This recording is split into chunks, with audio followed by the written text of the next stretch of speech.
Hey everybody, Bodie Morningway here from Quantum Comics, your friendly neighborhood comic book store where adventure awaits. So, wanted to put out this little video blast today and talk about something that seems to be foremost on a lot of people's minds in the comic book world, or at least the fans. Well, I suppose the creators as well, because it's kind of their thing. And that's a lot of political messaging that seems to be just rampant within comic books, where it really is not needed. Now, I've touched on this a little bit in regards to that very topic, just typing just little messages every now and then, pointing things out.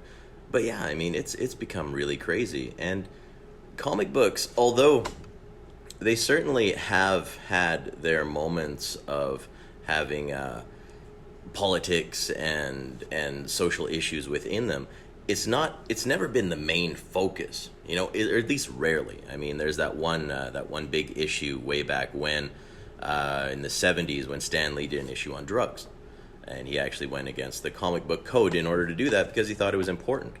But that was one issue, right? That wasn't a whole storyline. That wasn't a whole epic. That was one single thing. And then right after that, went right back into, classic supervillain hijinks. And that's what comic books are all about. They're all about escapism, right?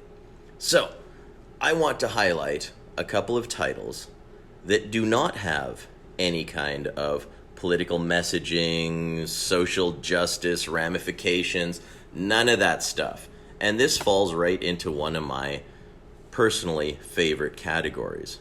Some of you may not know this about me, but one of my favorite genres, possibly my favorite genre, is the sword and sorcery genre.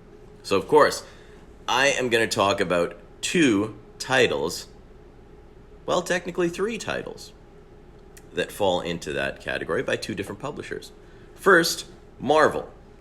Ever since they got back their license to do Conan the Barbarian, it has been absolutely awesome. The first series, of course, was Conan the Barbarian, done by Jason Aaron. Although I didn't really care too much for what he did with Thor. Well, yeah, that's not really true. I loved his Thor for the first couple years, didn't like it for the last couple years. That's just my own personal take on it. But what he has done with Conan has been nothing short of epic.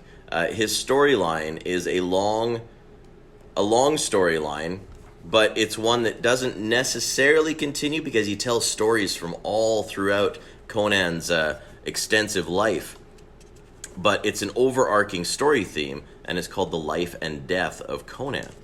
There's this crazy evil deity called Razazel, and he employs the services of these crazy kooks known as the Crimson Witch and her kids. And what they do is they try to get the blood of people. Not necessarily the blood, but they want to kill those warriors, those heroes who have cheated death numerous times in order to please this nasty deity.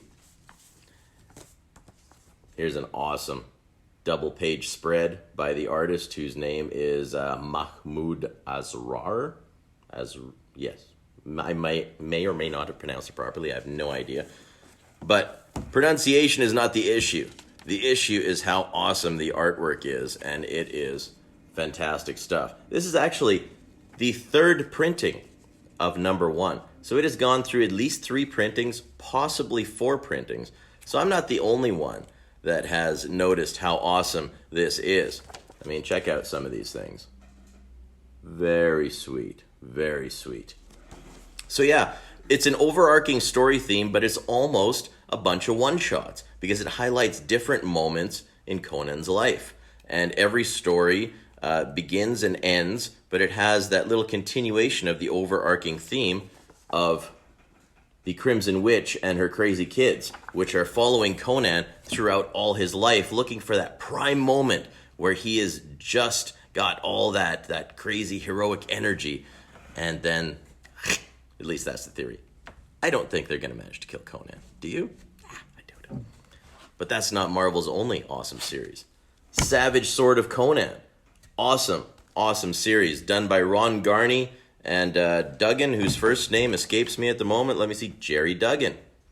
Really great stuff. This one, normally in the old days, Savage Sword was a more, savage than the regular Conan the Barbarian. They could stretch the comic book code authority because they were magazine size, so they were technically not a comic, but a magazine. So you had all sorts of crazy stuff. This one, you can't really say it stretches the boundaries anymore, but it is very, very good. The entire first arc is the Cult of Kogathun, which is this crazed serpentine sorcerer that Conan comes up against, quite by accident. He always falls into these things. You got incredible artwork in here by Ron Garney, and great, great action sequences. I think one of my favorite things appears in the very first issue, where Conan is actually taken as a slave on board a ship, and he's trying to pick the lock of his manacles, but he can't quite find anything small enough. So what he does is he rips one of the guard's fingers off and uses the bone as a lockpick. Yeah, nasty, gruesome, but so damn cool. Awesome series, great stuff. Lots of action, lots of adventure, lots of fun, just like comics should be. All right, let's move over to Dynamite quickly. Red Sonja has been an awesome, awesome series, also in the vein of Conan, also a creation of Robert E. Howard, also very much sword and sorcery. In this particular series, Sonja has been named the de facto queen of her home country of Hyrcania. Hyrcania or Hyrcania? I'm not really sure. Hyrcania? I've never actually heard anybody pronounce it, so I'm just guessing here.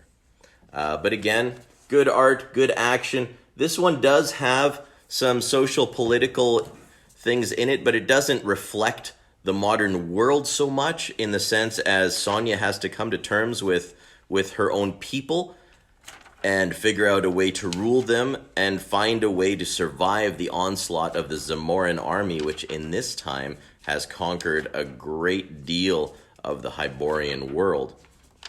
And she needs to try to figure out how to do that with a country who really has no army whatsoever, is just a bunch of farmers, thieves, and kind of bums, right? But you've got really great stories, awesome cover art. This one by Frank Cho, and another brilliant one by Joe Jusko, who's a classic artist. So there are definitely some excellent comics out there, not bogged down by any kind of political mumbo-jumbo or anything like that. And it doesn't take too much to find them. All you gotta do is come into Quantum Comics, ask this guy right here. I'll point you in the right direction. And if you want the political stuff, hell, I can point you in that direction too. All right? So long, Space Cowboys.